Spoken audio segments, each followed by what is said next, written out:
আটটা। আটটি খাতে আপনার যাকাতের টাকা আপনি ব্যবহার করবেন, ব্যয় করবেন। প্রথম দিবেন ফকিরদেরকে। প্রথম দিবেন কাদেরকে? ফকির। ফকির কারা? ফকির হচ্ছে নিজের জীবন জীবিকায় অন্যের মুখাপেক্ষী। তারপরে শিশু, এতিম, বিধবা, জীবন চালানো খুবই কষ্টকর, অভাবগ্রস্ত লোক, এরা হচ্ছে ফকির। আর মিসকিন হচ্ছে যারা নিজেদের প্রয়োজন উপযোগী অর্থ উপার্জন করার সামর্থ্য নাই, আর মানুষের কাছে আত্মমর্যাদার কারণে হাত পাততেও পারে না। এক কথায় এক গরিব ভদ্রলোক।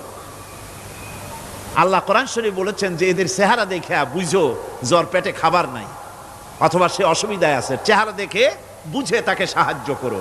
সে এমন শরীফ মানুষ